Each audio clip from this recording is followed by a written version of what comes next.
Okay sir. ಇವತ್ತು ವಿಜಯಪುರದಲ್ಲಿ ಭಾರತೀಯ ಕಿಸಾನ್ ಸಂಘದಿಂದ ಒಂದು ಬೃಹತ್ ರೈತರ ಹೋರಾಟವನ್ನು ನಾವು ಇವತ್ತು ಸಿದ್ದೇಶ್ವರ ದೇವಸ್ಥಾನದಿಂದ ಜಿಲ್ಲಾಧಿಕಾರಿಗಳ ಕಚೇರಿವರೆಗೆ ಹಮ್ಮಿಕೊಂಡಿದ್ದೀವಿ. ಈ ಒಂದು ಹೋರಾಟದ ಮುಖ್ಯ ಉದ್ದೇಶ ಅಂದರೆ ರೇವಣಸಿದ್ದೇಶ್ವರ ಏತ ನೀರಾವರಿ ತ್ವರಿತಗತಿಯಲ್ಲಿ ಆಗಬೇಕು ಮತ್ತು ರೇವಣಸಿದ್ದೇಶ್ವರ ಏತ ನೀರಾವರಿಯಲ್ಲಿ ಏನು ಬಿಟ್ಟ ಅರ್ಧ ಭಾಗವನ್ನು ಅಂದರೆ ಸಂಪೂರ್ಣ ಏನು ಉದ್ದೇಶ ಮೊದಲು ಇತ್ತು ಆ ಯೋಜನೆಯನ್ನು ಸಂಪೂರ್ಣವಾಗಿ ಇಂಪ್ಲಿಮೆಂಟ್ ಮಾಡಬೇಕು ಅಂಥೇಳಿ ನಾವು ಇವತ್ತು ಮುಖ್ಯವಾಗಿ ಸೇರಿದ್ದೇವೆ. ಮತ್ತು ಇನ್ನೊಂದು ಅಂದರೆ ಆಲ್ಮಟ್ಟಿ 524 ಈಗಾಗಲೇ ಕಟ್ಟಿ ಸಾಕಷ್ಟು ವರ್ಷಗಳಾಯಿತು.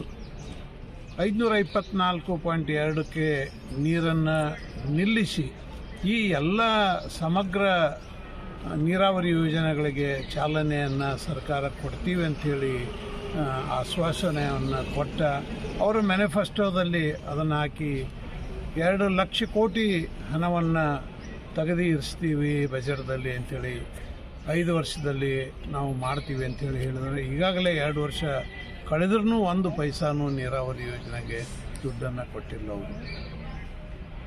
ಈ ಸರ್ಕಾರ ಏನು ಹೇಳ್ತಾರೆ ಆರಿಸಿ ಬರಾಗ ಎಲೆಕ್ಷನ್ ಬಂದಾಗ ಅದನ್ನು ಮುಂದೆ ಮಾಡೋದೇ ಇಲ್ಲ. ಯಾಕಂದ್ರೆ ನೀರಾವರಿ ಮಾಡಿದರೆ ನೀವು ಏನೂ ಮಾಡೋದು ಬೇಡ ಅಂಥೇಳಿ ಎಲ್ಲರ ರೈತರ ಒಂದು ಇಚ್ಛೆ ಐತಿ. ಯಾಕಂದ್ರೆ ದಕ್ಷಿಣ ಕರ್ನಾಟಕ ಯಾವ ರೀತಿ ರಾಜ ಮಹಾರಾಜರು ಕೆರೆ ಕಟ್ಟೆಗಳನ್ನು ಕಟ್ಟಿದರು, ಡ್ಯಾಮನ್ನು ಕಟ್ಟಿದರು, KRS ಸಾಕಷ್ಟು ಸಮೃದ್ಧಿ ನಾಡನ್ನು ಅಲ್ಲಿ ಮಾಡಿದರು. ಆ ರೀತಿ ಎಲ್ಲ ಕೆಲಸ ಬಿಟ್ಟು ಒಂದು ವರ್ಷ ಸಂಪೂರ್ಣ ಬಜೆಟನ್ನು ಕೃಷ್ಣಾ ಕಣಿವೆಗೆ ಹಾಕಿಕೊಟ್ಟು ಈ ಕಣಿವೆಯಲ್ಲಿ ಬರುವ ಎಲ್ಲ ನೀರಾವರಿ ಯೋಜನೆಗಳನ್ನು ಮಾಡಬೇಕಂತೇಳಿ ಸರ್ಕಾರಕ್ಕೆ ಅತ್ಯಂತ ಕಳಕಳಿಯಿಂದ ನಾವು ಭಾರತೀಯ ಕಿಸಾನ್ ಸಂಘದಿಂದ ಇವತ್ತು ಬೇಡಿಕೊಳ್ತೀವಿ. ಮತ್ತು ಈ ಯೋಜನೆಗಳನ್ನು ಅವರು ಮಾಡದಿದ್ದರೆ ಏನು ನಾವು ಹೋರಾಟ ಮಾಡಬೇಕು? ಎಲ್ಲ ಶಾಸಕರದಾರ, ಬಿಜಾಪುರದಲ್ಲಿ ಮಂತ್ರಿಗಳದಾರ, ಸಾಕಷ್ಟು ಜನ ಹಿರಿಯರದಾರ, ಈಗಾಗಲೇ ಸಾಕಷ್ಟು ಅವರಿಗೆ ಮನ್ನಣೆ ಸಿಗ್ತಾ ಇದೆ ರಾಜ್ಯ ಮಟ್ಟದಲ್ಲಿ. ಎಲ್ಲರೂ ಮಾತಾಡಬೇಕು. ಯಾಕಂದರೆ ಈ ಸಾಕಷ್ಟು 2 ಟರ್ಮ್ಗಳಲ್ಲಿ ಸ್ವಲ್ಪ ನೀರಾವರಿ ಯೋಜನೆಗಳಾಗ್ಯಾವ. ಅದರ ಬಗ್ಗೆ ಬೇರೆ ಬೇರೆ ಖಾತೆ ಹೋದ ಮೇಲೆ ನೀರಾವರಿ ಬಗ್ಗೆ ಮಾತಾಡೋದು ಬಿಟ್ಟುಬಿಟ್ರು ಅವರು. ಅದಕ್ಕೆ ಯಾಕೆ ಬಿಟ್ಟಾರೋ ಗೊತ್ತಿಲ್ಲ. ನಮ್ಮ ಜಿಲ್ಲೆಯವ್ರಿಗೆ ಒಂದು 20-25 ವರ್ಷ ನೀರಾವರಿ ಮಂತ್ರಿ ಕೊಡಬೇಕಂತೇಳಿ ನಮ್ಮ ಭಾರತೀಯ ಕಿಸಾನ್ ಸಂಘ ಆಗ್ರಹ ಮಾಡ್ತೈತಿ. ಯಾವುದೇ ಪಕ್ಷ ಬರಲಿ ಅದು. ಯಾಕಂದ್ರೆ ನಮ್ಮಲ್ಲಿ ನೀರಾವರಿ ಯೋಜನೆಗಳನ್ನು ಕಂಟಿನ್ಯೂಟಿ ಇಟ್ಟರೆ ಗೊತ್ತಾಗ್ತೈತಿ. ಯಾವನೋ ಒಬ್ಬವ ಏನೂ ಇರಲಾರ್ದವಾಗ ಡಾಕ್ಟ್ರಿಗೆ ಇಂಜಿನಿಯರಿಂಗ್ ಮಾಡತ್ ಹೇಳೋದು, ನಂತರ ಅಗ್ರಿಕಲ್ಚರ್ ಕಲ್ತವಾಗ ಎಮ್ಮೆ ಕಾಯಕ್ಕೆ ಹಚ್ಚೋದು, ಎಮ್ಮೆ ಕಾಯಕ್ಕೆ ಬರೋವಾಗ ವಕೀಲಿಕೆ ಮಾಡತ್ ಹೇಳಿದ್ರೆ ಆಗೋದಿಲ್ಲ. ಅದು ಸಾಕಷ್ಟು ಜನ ಇಲ್ಲಿ ನುರಿತವ್ರದಾರ, ಸಾಕಷ್ಟು ಹಿರಿಯ ಶಾಸಕರದಾರ, ಮಂತ್ರಿಗಳದಾರ. ಅಂಥವ್ರಿಗೆ ಈ ಇರಿಗೇಷನ್ ಮಿನಿಸ್ಟರ್ ಮಾಡಿ ಇಲ್ಲಿ ಸಾಕಷ್ಟು ಇನ್ನೊಂದು 2 ಟರ್ಮ್ ದುಡ್ಡನ್ನು ಸರ್ಕಾರದವರು ಇಲ್ಲಿ ಇಟ್ಟು ಸಂಪೂರ್ಣ ನೀರಾವರಿಯನ್ನು ಮಾಡಬೇಕಂತೇಳಿ ಭಾರತೀಯ ಕಿಸಾನ್ ಸಂಘ ಎಲ್ಲರೂ ಕೂಡಿಕೊಂಡು ಒಂದು ಬೇಡಿಕೆ ಇದೆ ನಮ್ಮದು. ಮತ್ತು ಒಂದು ಭಾಗ, ಮೇಜರ್ ಭಾಗ. ಇನ್ನೊಂದು ಡೋಣಿ ಹೂಳು ಎತ್ತೋದು. ಈಗಾಗಲೇ ಬಸನಗೌಡರು ಒಂದು ಕೇಂದ್ರದ ಮಂತ್ರಿ ಇದ್ದಾಗ ಸುಮಾರು 5-6 ಕೋಟಿ ರೂಪಾಯಿಗಳನ್ನು ತಂದು ಏನೇನೋ ಪ್ರಾಜೆಕ್ಟ್ ಮಾಡಿದರು. ಅದನ್ನು ಯೂನಿವರ್ಸಿಟಿ, ಕರ್ನಾಟಕ ಯೂನಿವರ್ಸಿಟಿ ಅವ್ರಿಗೆ ಕೊಟ್ಟರು. ಅವರಂತೂ ಇಂಥ ದಡ್ಡ ಅದಾರ, ಏನೇನೂ ಮಾಡಲಿಲ್ಲ. ಆ ಒಂದು ಸ್ಕೀಮ ಫಿಸಿಬಲ್ ಇಲ್ಲ ಅಂತೇಳಿ ಕೊಟ್ಟರು ಅವರು.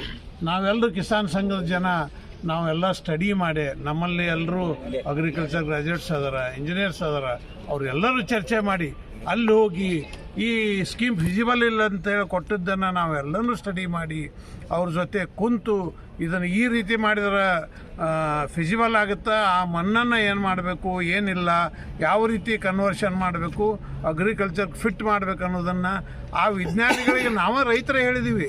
ಅಷ್ಟು ಅವ್ರಿಗೆ. ಯಾಕಂದ್ರೆ ಏನು ಯೂನಿವರ್ಸಿಟಿ ಒಳಗದಾರ ಅವ್ರಿಗೆ ಕಳಕಳಿನೇ ಇಲ್ಲ ಅವ್ರಿಗೆ ರೈತರ ಸಲುವಾಗಿ. ಏನು ಈಗ ಸಾವಯವ ಕೃಷಿ ಬರ್ತೈತಿ, ಸಾಕಷ್ಟು ಇದು ಇರ್ತಾವೆ. ಅವ್ರು ನೌಕರಿ ಮಾಡೋದು ಸಂಜೆ 5 ಮನೆಗೆ ಹೋಗೋದು. ಮತ್ತು ಯಾವ ರೈತರು, ಯಾವ ಹೋರಾಟಗಾರರು ಯಾರು ದುಡಿತಾರೆ, ಏನು ಮಾಡ್ತಾರೆ ಅನ್ನೋದು ಅವ್ರಿಗೆ ಖಬರೇ ಇಲ್ಲ. ಅವ್ರು ಎದಕ್ಕೆ ಅದಾರ ಅಂದ್ರೆ ನೌಕರಿ ಮಾಡೋಕೆ ಅಷ್ಟೇ ಅದಾರ. ಅವರು ನೌಕರಿ ಮಾಡೋದು, ಪಗಾರ ತಗೊಳ್ಳೋದು, ಆರಾಮ್ ಮನೆಗೆ ಹೋಗೋದು. ಅದಕ್ಕೆ ಇಂಥ ಎಲ್ಲ ಏನು ಜವಾಬ್ದಾರಿಯುತ ಸ್ಥಾನದಲ್ಲಿದ್ದವರು, ಯೂನಿವರ್ಸಿಟಿ ಇರ್ಬೋದು, ಹಾರ್ಟಿಕಲ್ಚರ್ ಯೂನಿವರ್ಸಿಟಿ ಇರ್ಬೋದು, ಇವರೆಲ್ಲರೂ ರೈತರ ಸಲುವಾಗಿ, ದೇಶದ ಸಲುವಾಗಿ ಕಳಕಳಿಯಿಂದ ಕೆಲಸ ಮಾಡಬೇಕಂತೇಳಿ ಈ ಮೂಲಕ ನಾನು ಕೇಳ್ಕೊತೀನಿ. ಸರಿ, ಧನ್ಯವಾದಗಳು. ನನ್ನ ಹೆಸರು ಭೀಮಸೇನ್ ಮಹಾದೇವಪ್ಪ ಕೋಕ್ರಿ, ಭಾರತೀಯ ಕಿಸಾನ್ ಸಂಘದ ರಾಜ್ಯಾಧ್ಯಕ್ಷ. ಚಡಚಣ ಮತ್ತು ಬಿಜಾಪುರ, ಇಂಡಿ ಕೆಲವೊಂದು ಹಳ್ಳಿಗಳಿಂದ ರೈತ ಬಾಂಧವರೆಲ್ಲ ಇವತ್ತು ಸಿದ್ದೇಶ್ವರ ದೇವಸ್ಥಾನದಿಂದ DC ಆಫೀಸದವರೆಗೆ ರೇವಣ ಸಿದ್ದೇಶ್ವರ ಏತ ನೀರಾವರಿ ಸಲುವಾಗಿ ಇವತ್ತು DC ಆಫೀಸ್ನಾಗ ಬಂದು ಎಲ್ಲರೂ ಧರಣಿ ಕೂತು ಸತ್ಯಾಗ್ರಹವನ್ನು ಪ್ರಾರಂಭ ಮಾಡಿದ್ದಾರೆ. ಅಧಿಕಾರಿಗಳ ಜೊತೆ ಅಲ್ಪ ಸ್ವಲ್ಪ ಮಾತನಾಡಿದ್ದಾರೆ. ಅದಕ್ಕೆ ಸರಿಯಾಗಿ ಸಂತೃಪ್ತಿಯಾಗಿ ರೈತರ ಮನಸ್ಸಿಗೆ ಆನಂದ ಆಗುವ ರೀತಿಯೊಳಗೆ ಯಾವ ಅಧಿಕಾರಿಗಳನ್ನು ಉತ್ತರ ಕೊಡ್ತಾ ಇಲ್ಲ. ಅಷ್ಟೊಂದು ಜವಾಬ್ದಾರಿಯನ್ನು ಯಾರೂ ತಗೊಳ್ತಾ ಇಲ್ಲ. ರೈತರಂದ್ರೆ ಬಹುಶಃ ಅವ್ರು ಏನು ತಿಳ್ಕೊಂಡ್ರೆ ಗೊತ್ತಿಲ್ಲ. ದೇಶದ ಬೆನ್ನೆಲುಬು ರೈತರ ಕಷ್ಟಪಟ್ಟರೆ ಅವರು ಹೊಲದೊಳಗೆ ಬೆಳೆದ್ರೆ ಇಡೀ ದೇಶ ಸಮಾಜ ಊಟ ಮಾಡ್ತದೆ ಅನ್ನೋದು ಆ ಒಂದು ಅರಿವು ಅಧಿಕಾರಿಗಳಿಗಿರಬೇಕು. ಮತ್ತು ಇಲ್ಲಿ ತನಕ ನಾಗಠಾಣ ಮತಕ್ಷೇತ್ರದ ಶಾಸಕರಾಗಲಿ ಅಥವಾ ಲೋಕಲ್ ಬಿಜಾಪುರದ ಯಾವುದೇ ಶಾಸಕರು ಮಂತ್ರಿಗಳಾಗಲಿ ಯಾರೂ ಬಂದು ಸ್ಪಂದಿಸಿಲ್ಲ. ಅಂದ್ರೆ ಓಟಿನ ಸಲುವಾಗಿ ಬಂದಾಗ ಮನೆ ಬರ್ತಾರೆ, ಕಾಲು ಹಿಡಿತಾರೆ, ಕೈ ಮುಗಿತಾರೆ. ಆದರೆ ಇವತ್ತು ಯಾರೂ ಬರ್ತಾ ಇಲ್ಲ ಅಂದ್ರೆ ಇದು ಬಹಳ ಆಶ್ಚರ್ಯ ಅನ್ನಿಸ್ತದೆ. ಅದಕ್ಕೆ ರೈತರು ಬಂದದ್ದು ಅದಕ್ಕೆ ಕುಡಿಯುವ ನೀರಿನ ಸಂಬಂಧ, ಮೂಲಭೂತ ಸೌಕರ್ಯ, ಕುಡಿಯುವ ನೀರು ಮತ್ತೇನು ಬೇಡ್ತಾ ಇಲ್ಲ ಅವರು. ರೈತರಂತ ದೊಡ್ಡ ಮನಸ್ಸು ಬಹುಶಃ ಯಾರಿಗೂ ಇರುವುದಿಲ್ಲ ಅಂತ ನನಗನ್ನಿಸ್ತದೆ. ಬರೀ ಕುಡ್ಲಿಕ್ಕೆ ನೀರು ಬೇಡ್ತಾ ಇದ್ದಾರೆ ಮನುಷ್ಯರಿಗೆ, ದನಗಳಿಗೆ. ಬೆಳೆಗಂತೂ ಒತ್ತಟ್ಟು ಉಳಿಲಿ. ಅದಕ್ಕೆ ಏನು ರೇವಣ ಸಿದ್ದೇಶ್ವರ ನೀರಾವರಿ ನಡೆದದ, ಇದು ಅರ್ಧಂಬರ್ಧ ನಡೆದೈತಿ. ಎಷ್ಟು ನೀರಾವರಿ ಯೋಜನೆಗಳು ಬಂದಾವ, ದಂಡಿ ತನಕ ಬರಲಾರ್ದೇ ಚಡ್ಚಣ ತಾಲೂಕ ನೀರಾವರಿ ಯೋಜನೆಗಳಿಂದ ವಂಚಿತ ಆಗೈತಿ. ನೀರೇ ಸಿಕ್ಕಿಲ್ಲ. ಮತ್ತು ಇದನ್ನು ನಾವು ಹೋರಾಟ ಮಾಡಲಿ ಇದನ್ನೂ ನೀರು ಸಿಗಲ್ಲ ನಮಗೆ. ಮೊದಲನೇ ಹಂತದೊಳಗೆ ಈ ಕಾರ್ಯ ಪ್ರಾರಂಭ ಆಗಬೇಕು. ಈ ಮಾರ್ಚ್ ಬಜೆಟ್ದಾಗ ಸರ್ಕಾರ ದುಡ್ಡು ಇಡಬೇಕು. ಅದು ಹೆಂಗೆ ಮಾಡ್ತಾರೆ ಗೊತ್ತಿಲ್ಲ, ಆ ಕಾರ್ಯ ಪೂರ್ತಿ ಆಗಬೇಕು. ಇದು ಮುಖ್ಯ ಉದ್ದೇಶ ಐತಿ ಇವತ್ತು ಬಂದದ್ದು. ಅದಕ್ಕೆ ಎಲ್ಲ ರೈತ ಬಾಂಧವರಿಗೆ ಕೇಳ್ಕೊಳ್ಳೋದೇನಂತಂದ್ರೆ, ಸಾಕಟ್ಟಿಗೆ ನಮ್ಮ ಹೊಲ ಮನೆ ಕೆಲಸಗಳಲ್ಲಿ ಬಿಟ್ಟು ಬಂದಿರಿ. ಅವ್ರ ಕಷ್ಟ ದೇವರೇ ಬಲ್ಲ ಐತಿ. ಆದರೂ ಸಹಿತ ಇವತ್ತಿನ ದಿವಸ ನಾವೆಲ್ಲರೂ ದಾಂಡಿ ಮುಟ್ಟೋ ತನಕನೂ ಹೋರಾಟ ಉಗ್ರವಾಗಿ ಮಾಡೋಣ ಅಂತ. ಇಲ್ಲಿ DC ಇದ್ರೊಳಗೆ ಯಾರು AC ಸಾಹೇಬ್ರು ಅದಾರ, ತಹಸೀಲ್ದಾರ್ ಸಾಹೇಬ್ರು ಅದಾರ, ಅವರೆಲ್ಲ ಅದಾರ. ಆದ್ರೆ ಅಷ್ಟಕ್ಕಷ್ಟೇ ಉತ್ತರ ಕೊಡ್ತಾ ಇದ್ದಾರೆ. ಅವ್ರು ಮಾತಾಡಬೇಕು. ಅವರು ಇಲ್ರಿ ಇಲ್ಲಿ ಬಂದಾರ, ಇಲ್ಲಿ ಉಗ್ರ ಹೋರಾಟ ಮಾಡ್ತಾರೆ, ಆಗಬಾರ್ದು ಅನಾಹುತಗಳು ಏನಾದರೂ ಅದು ಅಂದ್ರೆ ಶಾಂತಿಯಿಂದ ಮಾಡಿದ್ರು ಅಕಸ್ಮಾತ್ ಏನಾರ ಆಗೇ ಆಗ್ತಾವೆ. ಅದಕ್ಕೆ ಅದೆಲ್ಲ ತಿಳ್ಕೊಂಡು, ವಿಷಯ ತಿಳ್ಕೊಂಡು ಅವ್ರು ಸ್ಪಂದಿಸಬೇಕು. ಅವ್ರು ಸ್ಪಂದಿಸಲಿಲ್ಲ ಅಂದ್ರೆ ಈಗೆಲ್ಲ ನಮ್ಮೆಲ್ಲ ರೈತ ಬಾಂಧವರು ಬಂದಾರ, ನಾವೊಂದು ಡಿಸಿಷನ್ ತೊಗೋತೀವಿ. ಇವತ್ತು ಇನ್ನು ಇವ್ರ ಜೊತೆ ವಿಚಾರ ಮಾಡೋದದ, ವಿನಂತಿ ಪತ್ರ ಕೊಡ್ತೀವಿ. ಅವರೊಂದು ನಮಗೆ ಗಡುವು ಕೊಡಬೇಕು. 1 ದಿವಸ 2 ದಿವಸ 3 ದಿವಸ 4 ದಿವಸ ಗಡುವು ಕೊಡಬೇಕು. ನಾವು ಎದಕ್ಕೆ ಬಂದಿದ್ದೇವೆ ಆ ಉದ್ದೇಶ ಆವತ್ತು ಪ್ರಾಕ್ಟಿಕಲಾಗಿ ಎಲ್ಲ ಅಧಿಕಾರಿಗಳು ಇರಬೇಕು. ಅದಕ್ಕೆ ಸರಿಯಾದ ಉತ್ತರ ಬರಬೇಕು. ಅದು ನಮಗೆ ಎಲ್ಲರಿಗೂ ಸಮಾಧಾನ ಆಗಬೇಕು. ಆ ಸಮಾಧಾನ ಆಗೋ ರೀತಿಯಲ್ಲಿ ಅವ್ರು ಹೇಳಬೇಕು. ಅದು ಪ್ರಾಕ್ಟಿಕಲಾಗಿ ನಡಿಬೇಕು. ಅದು ನಡೀತು ಅಂತಂದರೆ ಮುಂದೆ ಹೋರಾಟ ನಿಲ್ಲಿಸ್ತೈತಿ. ಇಲ್ಲ ಅಂದರೆ ಈಗ 2-3 ದಿವಸ ಏನು ಹೋರಾಟ ಒಂದು ಅವಧಿ ಕೊಡ್ತಾರೆ, ಅದಕ್ಕೆ ಮುಂದೆ ಅದಕ್ಕೆ ಸಮಾಧಾನ ಆಯಿತು ಅಂದ್ರೆ ಬರೋರಾಯ್ತು. ಅಲ್ಲಿ ಅಂದ್ರೆ ನಾವೆಲ್ಲ ರೈತರೆಲ್ಲ ಬಂದಿದ್ದಾರೆ, ಅವರೆಲ್ಲರೂ ಏನು ನಿರ್ಣಯ ತಗೋತಾರೆ ಅದಕ್ಕೆ ನಾವೆಲ್ಲ ಬದ್ರಿದ್ದೆವು. ಅಧ್ಯಕ್ಷ ಅದರ ನಮ್ಮ ಬಗಲಿಯವರವರ. ನಾವು ಬಗಲಿಯವ್ರ ಬಗ್ಗೆ ಹೇಳ್ಬೇಕಂದ್ರೆ ಅವ್ರು ಎಷ್ಟು ಕಷ್ಟ ಸಹಿಷ್ಣುಗಳದಾರ ಅಂದ್ರೆ ಇಲ್ಲಿ ಹೇಳಬೇಕಾಗಿಲ್ಲ. ಈಗ ಚಡ್ಚಾಣದ ಪ್ರತಿಯೊಂದು ಹಳ್ಳಿಗೆ ಈಗ 15 ದಿವಸ ಆಯಿತು. ಪ್ರತಿಯೊಂದು ಹಳ್ಳಿಗೆ ಬರ್ತಾರೆ. ಅವ್ರು ಯಾವ ಸ್ವಾರ್ಥನೂ ಇಲ್ಲ. ಅಲ್ಲಿ ಹಳ್ಳಿಗೆ ಬರ್ತಾರೆ, ಜನರಿಗೆಲ್ಲ ಕೂಡಿಸ್ತಾರೆ, ಇದ್ದ ಹಕ್ಕಿಕತೆ ಹೇಳ್ತಾರೆ. ನೀವು ಜಾಗೃತ ಆಗಲಿಲ್ಲ, ನಾವು ನೀರಿನ ಮತ್ತ ವಂಚಿತ ಆಗ್ತೇವೆ. ಇವತ್ತು ನಾವು ಎಲ್ಲರೂ ಜಾಗರೂಕರಾಗನು, ಎಚ್ಚರಗೊಳ್ಳನು, ಶಾಸಕರ ಕಡೆ ಹೋಗುನು, ಜಿಲ್ಲಾಧಿಕಾರಿ ಕಡೆ ಹೋಗುನು. ನಾವು ಏನಾರೇ ಅವ್ರಿಗೆ ಎಚ್ಚರಿಸ್ತೀವಿ ಅಂದ್ರೆ ನಮ್ಮ ಕೂಗು, ನಮ್ಮ ಒಂದು ಆರ್ಥ ಧ್ವನಿ ಅದು ಅವ್ರಿಗೆ ಕೇಳಿಸ್ತದ, ಇದು ಸಕ್ಸಸ್ ಆಗ್ತದ ಅಂತ ತಿಳ್ಕೊಂಡು ನಮಗೆಲ್ಲರಿಗೆ ಅವ್ರು ಪ್ರತಿ ಹಳ್ಳಿಗೆ ಬಂದು ಬಗಲಿಯವ್ರು ಇವತ್ತು ಅವ್ರು ಕಷ್ಟಪಟ್ಟದನ್ನ ಅವ್ರಿಗೆ ನಾವು ಎಷ್ಟು ಧನ್ಯವಾದಗಳು ಹೇಳಿದ್ರು ಕಡಿಮೆ. ಅದಕ್ಕೆ ಈ ರೀತಿ ನಾವೆಲ್ಲರೂ ಕೂಡೀವಿ. ಇವತ್ತು ಒಂದು ನಿರ್ಣಯ ತೊಗೋತೀವಿ, ನಾವು ಮನವಿ ಕೊಡ್ತೀವಿ, ಅದೊಂದು ಗಡುವು ಕೊಡ್ತೀವಿ. ಅದಕ್ಕೇನು ಸರಿಯಾದ ಉತ್ತರ ಬರ್ತದೆ ಗೊತ್ತಿಲ್ಲ. ಬಂದ ಒಳಗಾದ್ರೆ ಮತ್ತೆ ಮುಂದಿನ ನಿರ್ಣಯ ನಾವು ಮತ್ತೆ ಅದನ್ನು ಕೈಗೊಳ್ತೇವೆ ಅಂತ ತಿಳ್ಕೊಂಡು ಸೋಮಶೇಖರ್ ಮಾಳಾವಿಗೆ, ಚಡ್ಚಾಣ ತಾಲೂಕು ಲೋಣಿಬಿಕೆ. ಚಡ್ಚಾಣ ತಾಲೂಕು ಲೋಣಿಬಿಕೆ ಗ್ರಾಮ. ಇವತ್ತಿನ ದಿವಸ ಇಡೀ ಜಿಲ್ಲೆಯ ರೈತರೆಲ್ಲರೂ ನೀರಾವರಿ ಸಲುವಾಗಿ, ಸಮಗ್ರ ನೀರಾವರಿ ಸಲುವಾಗಿ ಹೋರಾಟ ಮಾಡಕ್ಕೆ ಬಂದಿದ್ದೇವೆ. ಈ ನೀರಾವರಿ ಹೋರಾಟದಲ್ಲಿ ಖಂಡಿತವಾಗಿ ನಮಗೆ ಯಶಸ್ವಿ ಆಗೇ ಆಗ್ತದೆ. ಕೊನೆಯವರೆಗೂ ಯಶಸ್ವಿ ಆಗುವವರೆಗೆ ನಾವು ಹೇಳುವುದಿಲ್ಲ. ಪ್ರಾಣ ಕೊಡಲಿಕ್ಕೂ ಸಿದ್ಧಾಗಿ ನಾವು ಹೋರಾಟ ಮಾಡ್ತೇವೆ. ಅಧಿಕಾರಿಗಳು ಕೊಟ್ಟ ಗಡುವಿನೊಳಗೆ ಅಥವಾ ಗಡುವು ಕೊಟ್ಟರೆ ಅಲ್ಲಿವರೆಗೂ ವೇಟ್ ಮಾಡ್ತೇವೆ. ಅವರು ಗಡುವು ಕೊಟ್ಟ ಮೇಲೂ ಕೆಲಸ ಮಾಡಲಿಲ್ಲ ಅಥವಾ ಇವತ್ತು ಸರಿಯಾಗಿ ನಮ್ಗೆ ಅವರು ಸ್ಪಂದಿಸಲಿಲ್ಲ ಅಂದ್ರೆ ನಾವು ಉಗ್ರ ಹೋರಾಟ ಇವತ್ತಿನಿಂದ ಸ್ಟಾರ್ಟ್ ಮಾಡ್ತೇವೆ. ಹಗಲ ರಾತ್ರಿ ನಾವು ಇಲ್ಲೇ ಇರ್ತೇವೆ. ಈಗ ನಾವು ಮುಟ್ಟಿದ್ದೇವೆ, ಮುಟ್ಟಿದ್ರೆ ಕೆಟ್ಟಿರುತ್ತೆ. ಈಗೇನು ಮುಟ್ಟಿದ್ದೇವೆ ನೀನು ಅದಕ್ಕೆ ಹಿಂದೆ ಸರಿಯೋದಿಲ್ಲ. ಹೋರಾಟ ಮಾಡಿದ ಬಳಿಕ ಅದು ಯಶಸ್ವಿ ಮಾಡ್ಕೊಂಡು ಹಿಂದೆ ಹೋಗೋದು. ಅದರೊಳಗೆ ವಿಶೇಷವಾಗಿ ನಾಗಠಾಣ ಮತ್ತು ಕ್ಷೇತ್ರದ ಚಡ್ಚಾಣ ಭಾಗಕ್ಕೆ 21,000 ಹೆಕ್ಟರ್ದ ನೀರಾವರಿ ಭಾಳ ವಂಚಿತ ಆಗ್ಯದ. ಇಂಡಿ ಶಾಸಕರು ಪವರ್ಫುಲ್ ಇದ್ದರು, ಸ್ಟ್ರಾಂಗ್ ಆಗಿದ್ದರು. ಅವ್ರು ಏನು ಮಾಡಿದ್ರು, ತಮ್ಮ ಭಾಗಕ್ಕೆ 28,000 ಹೆಕ್ಟರ್ ನೀರಾವರಿ ಸೆಪ್ರೇಟ್ ಪೈಪ್ಲೈನ್ ಮಾಡ್ಕೊಂಡು ಹೊಂಟಾರ. 2 ಕೂಡಿ ಬರಬೇಕಾಗಿತ್ತು. ಅದು 2 ಕೂಡಿ ಬಂದು ಅವರಿಗೆ ಅರ್ಧ ನಮ್ಗೆ ಅರ್ಧ ಹೊಳಬೇಕಾಗಿತ್ತು. ಇಂಡಿ ಶಾಸಕರು ಇದು ಹಿಂಗಾದ್ರೆ ಡಿಲೇ ಆಗ್ತದೆ, ನಮ್ಮ ದಟ್ಟು ಮಾಡ್ಕೊಂಡು ಕಡೆಗೆ ಆಗೋಣ ಅಂತ ಹೇಳ್ಕೊಂಡು ಅವ್ರು ಸ್ವತಂತ್ರ ಮಾಡ್ಕೊಂಡಾರ. ಅವ್ರು ಮಾಡ್ಕೊಂಡು ತಪ್ಪು ಅನ್ನೋದಿಲ್ಲ. ಅವ್ರ ಮತಕ್ಷೇತ್ರಕ್ಕೆ ಅವ್ರು ಸುಧಾರಣೆ ಮಾಡೋದು ಅವ್ರು ಸರಿ ಅದ. ಆದರೆ ನಮ್ಮ ಮತಕ್ಷೇತ್ರ ವಂಚಿತ ಆಗ್ಲಿಕ್ಕತ್ತದ. ಅದ್ರ ಸಲುವಾಗಿ ನಮ್ಮ ಜನಪ್ರತಿನಿಧಿಗಳು ಅದರ ಬಗ್ಗೆ ಹೋರಾಟ ಮಾಡೋದಿಲ್ಲ. ಅದ್ರ ಬಗ್ಗೆ ಅವ್ರು ಸರಿಯಾಗಿ ಇದು ಮಾಡಲಿಲ್ಲ ಅದಕ್ಕೆ ನಾವು ಇವತ್ತಿನ ದಿವಸ ಬೂದಿಗಿಳಿದು ಹೋರಾಟ ಮಾಡಕತ್ತಿದ್ದೀವಿ. ಈ ಹೋರಾಟ ಮುಗಿಯುವವರೆಗೂ ನಾವು ಹಿಂದೆ ಸರಿಯುವುದಿಲ್ಲ.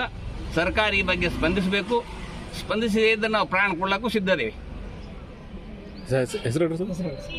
ಹನುಮಂತರಾಯ ರೇವಪ್ಪ ಊಟಿಗೆ, ಲೋಣಿ ಬಿಕೆ ಗ್ರಾಮ, ಚಡ್ಚಾಣ್ ತಾಲೂಕು, ನಾಗನಾಳ ಮತಕ್ಷೇತ್ರ. ನಮ್ಮೂರು ಇಂಚಗೇರಿ. ನಾವು ಹೈಸ್ಕೂಲ್ ಮಟ್ಟದಾಗಿದ್ದಾಗಿನಿಂದ ಮುಳವಾಡ ಏತ್ ನೀರಾವರಿ ಕೇಳ್ತಾನೆ ಇದ್ದೀವಿ. ಅದು ಮುಂದೆ ಓಡ್ತಾನೇ ಇದೆ. ಅದು ಇನ್ನೂ ತನಕ ನಮ್ಗೆ ಸಿಕ್ಕಿಲ್ಲ, ಸಿಗ್ತದಿಲ್ಲ ಗೊತ್ತೂ ಇಲ್ಲ. ಅದ್ರ ಸಂಬಂಧ ಹೋರಾಟ ಮಾಡಕತ್ತೀವಿ. ಈ ಬಗ್ಗೆ ಈ ಸಲ ಹಿಡಿದು ಹೋರಾಟ ಸಿಗೋ ತನಕ ಬಿಡೋದಿಲ್ಲ. 1960 ಲಾಲಬಹದ್ದೂರ್ ಶಾಸ್ತ್ರಿಯವರು ಏನು ಆಲಮಟ್ಟಿ ಫೌಂಡೇಶನ್ ಹಾಕಿದ್ರು, ಸುಮಾರು 60 ವರ್ಷಗಳ ಆದರೂ ಕೂಡ ಇನ್ನತ್ತಕ ಬರೀ ಕುಂಟುತ್ತಾ ಕುಳ್ಕೊತ್ತಾ ಎಂದಾಗ್ತದೆ ಎದುರು ಗೊತ್ತಿದೆ. ಬರೀ ಯೋಜನೆ ಏನಿದೆ ಈ ಥರ ನಮ್ಮ ಕರ್ನಾಟಕ ಸರ್ಕಾರ ಈ ಥರ ಇದೆ. ಯಾವಾಗ ಕರ್ನಾಟಕ ಗೌರ್ಮೆಂಟ್ ನಮ್ಮಲ್ಲಿರ್ತಕ್ಕಂಥ ರಾಜಕಾರಣಿಗಳು ಮನಸ್ಸು ಮಾಡಿ ಒಂದು ವರ್ಷದ ಬಜೆಟ್ ಉತ್ತರ ಕರ್ನಾಟಕ ಅಭಿವೃದ್ಧಿ ಅಂತ ಅಥವಾ ನೀರಾವರಿ ಸಂಬಂಧ ಒಂದು ಇಟ್ಟರನ್ನೇ ಏನಾರು ಒಂದು ಇಲ್ಲದೇವಾದ್ರೆ ನೀರಾವರಿ ಸಂಬಂಧ ಸೆಪರೇಟಾಗಿ ಒಂದು ಬಜೆಟೇ ಮಾಡಿದ್ರೂ ಅಡ್ಡಿಲ್ಲ. ಹಂಗೆ ಮಾಡಿ ನಮ್ಮ ಈ ಆಲಮಟ್ಟಿ ಪ್ರಾಜೆಕ್ಟ್ ಎಲ್ಲ ಯೋಜನೆಗಳನ್ನ ಪೂರ್ತಿ ಮಾಡಿದ್ರೆ ಭಾಳ ಸಂತೋಷ. ಆಮೇಲೆ ಎಲ್ಲ ನಮ್ಮ ಬಿಜಾಪುರ ಜಿಲ್ಲೆದು ಡ್ಯಾಮ್ ಆದಾಗ ಹೊಲವಾದು ಮನಿವಾದು ಎಲ್ಲ ಕಳ್ಕೊಂಡ್ರು ಸಂತ್ರಸ್ತರಾದರು. ಬಟ್ ನಮ್ಮದು ಫಾಯ್ದೈತೆ ನೀರು ಆ ಕಡೆ ಕೆಳಗಿನ ಡಿಸ್ಟ್ರಿಕ್ಟರು ಗುಲ್ಬರ್ಗ, ರಾಯಚೂರು ಅವರು. ಬಟ್ ನಮ್ಮಲ್ಲಿ ರೈತರಿಗೆ ಯಾವುದೇ ರೀತಿಯ ಅನುಕೂಲ ಆಗಿಲ್ಲ ಮತ್ತು ಅವ್ರಿಗೆ ಸರಿಯಾದ ಪರಿಹಾರ ಸಿಕ್ಕಿಲ್ಲ. ಆನಂತರ ಈಗ ಅದರಾಗ ಅತಿ ಹಿಂದುಳಿದ ಪ್ರದೇಶಪ್ಪ ಅಂದ್ರೆ ಕರ್ನಾಟಕದೊಳಗೆ ನಮ್ಮ ಇಂಡಿ ತಾಲೂಕು, ಬಿಜಾಪುರ ಜಿಲ್ಲೆ ಒಳಗೆ ಇಂಡಿ ತಾಲೂಕು ಚಡ್ಚಾಣ್ ಅಂತೂ ಅಡ್ಡಿಲ್ಲ. ಅತಿ ಹಿಂದುಳಿದ ಕಡೆ ಇವೆಲ್ಲ ಭೂಮಿ. ಈ ಏರಿಯಾ ಅಗದಿ ಬೆಲೆ ಭೂಮಿ. ಅಲ್ಲೆಲ್ಲ ನೀರಾವರಿ ಮಾಡಿದ್ರೆ ಕೈತೋರು ಇಲ್ಲಿ ಭಾಳ ನಿಂಬೆ ಗಿಡ, ದ್ರಾಕ್ಷಿ ಇಂಥವೆಲ್ಲ ಹಣ್ಣು ಹಂಪಲಕ್ಕೆ ಭಾಳ ಪ್ರಸಿದ್ಧ ಜಮೀನು. ಈ ಭೂಮಿಗೆ ನೀರು ಬೇಕು ಅವಶ್ಯಕತೆ. ಈ ನೀರಿನ ಸಂಬಂಧ ನಾವು ಸಾಧಾರಣ ಒಂದು 2-3-4 ವರ್ಷ ನಾವು ಇಲ್ಲಿ ಈ ಹೋರಾಟದಲ್ಲಿ ಧುಮುಕೀವಿ. ಅವಾಗಿನ ನೋಡ್ತೀವಿ. ಮೊದಲು ಏನತ್ತಪ್ಪ ಅಂತಂದ್ರೆ ರೇವಣ ದೇಶ ಏತ್ ನೀರಾವರಿ ಮಾಡ್ತಾರೆ, ಆಗ್ತದೆ ಅಂತ ಹೇಳಿದರು. ಆಗ್ತದೆ ಅಂದ್ಕೊಳ್ಳಿ ನಾವು ಎಲ್ಲರೂ ಸ್ಪಂದನ ಮಾಡ್ತೀವಿ. 2-3-4 ಸಲ ಬೆಂಗಳೂರಿಗೆ ಹೋಗಿ ಬಂದೀವಿ, ಅದು ಆಯಿತು. ಬಟ್ ಒಂದೇ ಪೈಪ್ಲೈನ್ ಮುಖಾಂತರ ನಮ್ಮ ಭಾಗಕ್ಕೆ ನೀರು ಬರಬೇಕಾಗಿತ್ತು. ಅದು 11 ಫೂಟ್ ವ್ಯಾಸ ಪೈಪ್ಲೈನ್ ಇತ್ತು ಮೊದಲಿನ ಸ್ಕೀಮ್ ಪ್ರಕಾರ. ಅಲ್ಲಿಂದ ಪೈಪ್ಲೈನ್ ಬಂದು ಇಲ್ಲಿ ಇದು ಯಾವುದೋ ಇದು ಇದಕ್ಕೆ ಎಲ್ಲೇ ಅದು ಯೂನಿವರ್ಸಿಟಿ ಇದಲ್ಲ, ಕಿತ್ತೂರು ಚೆನ್ನಮ್ಮ ರಾಣಿ ಯೂನಿವರ್ಸಿಟಿ ಮೇಲೆ ಗುಡ್ಡಕ್ಕೆ ಬರಬೇಕಾಯ್ತು. ಅಲ್ಲಿಂದ ಇಂಚೇರಿ ಗುಡ್ಡಕ್ಕೆ ಹೋಗ್ಬೇಕಾಯ್ತು. ಇಂಚೇರಿ ಗುಡ್ಡಕ್ಕೆ ಹೋಗಿ ಅಲ್ಲಿಂದ ಡಿವೈಡ್ ಆಗಿ ಅರ್ಧ ಭಾಗ ಯಾಕೆ ಭರ್ತಿ ಭಾಗ ಅಂದ್ರೆ ಇಂಡಿ ಮತಕ್ಷೇತ್ರ, ಅರ್ಧ ಭಾಗ ನಮ್ಮ ಇದಕ್ಕೆ ಚಡ್ಚಾಣ್ ಭಾಗ ಅಂದ್ರೆ ಅಡ್ಡಿಲ್ಲ, ಅಥವಾ ನಾಗರ ಮತಕ್ಷೇತ್ರ ಹಳ್ಳಿಗಳಿಗೆ ಅಂದ್ರೆ ಅಡ್ಡಿಲ್ಲ. ಅವ ಕೆಲವೊಂದು ಮತ್ತು ಈ ತಿಕೋಟ ಮತಕ್ಷೇತ್ರ ಇಲ್ಲ, ಬೊಬ್ಲೇಶ್ ಮತಕ್ಷೇತ್ರ ಒಂದು 8 ಹಳ್ಳಿ ಬರ್ತವೆ. ಅಲ್ಲಿಗೆ ಹಿಂಗಿತ್ತು ಸ್ಕೀಮ್ ಅದು. ಅದನ್ನು ಯಾವ ರಾಜಕೀಯ ಪ್ರಭಾವಕ್ಕೆ ಒಳಗಾಗಿರೋ ಅಥವಾ ಯಾವುದೋ ಗೊತ್ತಿಲ್ಲ, ಅದನ್ನು ಆ ಸ್ಕೀಮ್ ಚೇಂಜ್ ಮಾಡಿ ಅದು 11 ಫೂಟ್ ವ್ಯಾಸ ಪೈಪ್ಲೈನ್ ಬಿಟ್ಟು ಈಗ 9 ಫೂಟ್ ವ್ಯಾಸ ಪೈಪ್ಲೈನ್ ಹಾಕ್ಕೊಂಡು ಅಲ್ಲಿಂದ ಈಗಾಗಲೇ 25 ಕಿಲೋಮೀಟ್ರ್ ಮಾಡಿದ್ದಾರೆ, ಜಾಕಲು ಮಾಡಿದ್ದಾರೆ. ಅದು ಬಂದು ಈ ಸದ್ಯ ಸಾವಳಸಂ ಗುಡ್ಡಕ್ಕೆ ಬರ್ತೈತಿ. ಸಾವಳಸಂ ಗುಡ್ಡದಿಂದ ಈ ಪೂರ ಕೆಳಗಡೆ ಇಂಡಿ ಭಾಗದಾಗೆಲ್ಲ ಹೊರತಿ ಭಾಗ ಎಲ್ಲ ಏರಿಯಾಗಳು ನೀರಾವರಿ ಆಗ್ತದೆ. ಅದು ಎಷ್ಟು 28,000 ಹೆಕ್ಟರ್ ನೀರಾವರಿ. ಇನ್ನುಳಿದ 21,000 ಹೆಕ್ಟರ್ ನಾವು ಬಚಾವ್ ಉಳಿತೇವೆ. 21,000 ಹೆಕ್ಟರ್ದಾಗ ನಮ್ಗೆ ಒಂದು 10,000 ಹೆಕ್ಟರಲ್ಲಿ ಈ ಬೊಬ್ಲೇಶ್ ಮತಕ್ಷೇತ್ರ ಬರ್ತಾವೆ ಹಳ್ಳಿಗಳು. ಉಳುಕಿದೆಲ್ಲ ನಮ್ಮ ನಾಗಠಾಣ ಮತಕ್ಷೇತ್ರ ಹಳ್ಳಿ, ಚರ್ಚಾ ಮುಗಿದ ಹಳ್ಳಿಗಳು ಬರ್ತಾವೆ. ಇಂಚಿಗೇರಿ, ಜಿಗಜಿವಣಿ, ಸಾದರಗಾಮ, ದೇವರಿಂಬರ್ಗಿ, ಹಿಂಗೆ ಲೋಣಿ ಪೋಣಿ ಇವೆಲ್ಲ ಬರ್ತಾವೆಲ್ಲ. ಅವಕ್ಕೆಲ್ಲ ನೀರಾವರಿ ಆಗ್ತಾಯಿತ್ತು. ಅದು ಬಿಟ್ಟರೆ ಅದು ಅಲ್ಲೇ ಉಳಿದೈತಿ. ಬರೀ ಓನ್ಲಿ ಕೇವಲ ಇದು ಮಾತ್ರ ಅರ್ಧ ಇದ್ರೊಳಗೆ ಈ ಇಂಡಿ ಮತಕ್ಷೇತ್ರ ನೀರಾವರಿ ಆಗ್ತಾಯಿದೆ. ಅದು ರಾಜಕೀಯ ಪ್ರಭಾವ ಮಾಡಿರೋ ಅಥವಾ ಹೆಂಗೆ ಮಾಡಿದ್ರು ಗೊತ್ತಿಲ್ಲ, ಮಾಡಿದ್ದಾರೆ ಹಠ. ಅದಕ್ಕೆ ನಾವೇನತ್ತೀವಿ, ಎರಡು ಕೂಡಿ ಮಾಡಿದ್ರೆ ಒಳ್ಳೆಯಿತ್ತು. ಎರಡು ಕೂಡಿ ಮಾಡಲಿಲ್ಲ, ಇದು ಬಿಟ್ಟರೆ ಮಾಡ್ಕೊಂಡ್ರೆ ಮತ್ತು ಈಗ ನಮ್ಗೆ ಆಗಬೇಕಲ್ಲ. ಇಲ್ಲಿ ರೈತರು ಏನು ಮಾಡಬೇಕು? ಇಲ್ಲಿ ರೈತರು ಮೊದಲೇ ನಮ್ಮ ಇಂಡಿ ತಾಲೂಕು ಚಡ್ಚಾಣ್ ಭಾಗದ ಮಂದಿ ಎಲ್ಲ ಯಾವಾಗಲೂ ಸಾತಾರ, ಕರಾಡ, ಸಾಂಗ್ಲಿ ಆ ಥರ ದುಡ್ಲಿಕ್ಕೆ ಹೋಗುವಂಥ ಜನ, ಭಾಳ ಹಿಂದುಳಿದ ಜನ ಮತ್ತು ಭಾಳ ಅಗದಿ SC ST ಜನ ಜಾಸ್ತಿ ಇದ್ದಂಥ ಏರಿಯಾ ಇಲ್ಲ. ಈ ಜನರಿಗೆ ಒಂದು ಅನುಕೂಲ ಬೇಕಲ್ಲ. ನೀರಾವರಿ ಆಯ್ತಪ್ಪ ಅಂದ್ರೆ ಎಲ್ಲ ಥರ ಉದ್ಯೋಗಗಳು ಬರ್ತವೆ. ದನ ಕರ, ಪಶು ಪಕ್ಷಿ ಪ್ರಾಣಿಗಳು ಎಲ್ಲ ಅನುಕೂಲ ಆಗ್ತದೆ. ಜನರಿಗೆ ಉದ್ಯೋಗ ಸಿಗ್ತೈತಿ. ಎಲ್ಲ ಮತ್ತು ರೈತರಿಗೆ ಅನುಕೂಲ ಆಗ್ತದೆ. ಯಾವುದಾಗ ಹಣ್ಣು ಹಂಪಲ ಬೆಳೆಯೋಕ್ಕೆ ಭಾಳ ಅನುಕೂಲ ರೈತರಿಗೆ. ಈ ರೀತಿ ಇದ್ದಂಥದ್ದು ಸ್ಕೀಮ್ಗಳನ್ನು ಹಿಂಗೆ ಅರ್ಧ ಆ ಕಡೆ ಅರ್ಧ ಈ ಕಡೆ ಅರ್ಧ ಮಾಡಿಕಿಂದ ಅವರು ನಮಗೆ ಬಿಟ್ಟರೆ ಅವರು ಚಾಲು ಮಾಡ್ರ. ಅದಕ್ಕೆ ಅದು ಅನ್ಯಾಯ ಆಗಬಾರ್ದು. ನಮ್ಮ ಭಾಗಕ್ಕೆ ಈ ನಾಗಠಾಣದ ಕ್ಷೇತ್ರಕ್ಕೆ ಅನ್ಯಾಯ ಆಗಬಾರ್ದು. ಸರ್ಕಾರದಿಂದ ದಯಮಾಡಿ ಇನ್ನುಳಿದ 21,000 ಹೆಕ್ಟರ್ ಏರಿಯಾಕ್ಕೆ ನೀರಾವರಿ ಆಗಲೇಬೇಕು ಅಂತ ನಾವು ಈಗ ನಾವು ಸ್ಟ್ರೈಕ್ ಕೂತಿದ್ವಿ. ಇದು ಗೌರ್ಮೆಂಟಿಂದ ಸರ್ಕಾರದಿಂದ ಅಸ್ವಾಸ್ಥ್ಯ ಬರುವ ಮಟ್ಟ ನಾವು ಹೇಳೋದಿಲ್ಲ ಮತ್ತು ನಾವು ಹೋಗೋದಿಲ್ಲ. ಇದು ಕೂಡಲೇ ಆಗಲೇಬೇಕು ಅಂತ ನಾವು ಹೇಳಿ ವಿಠಲ್ ಹೇಳಿಕೆ ಅಂತ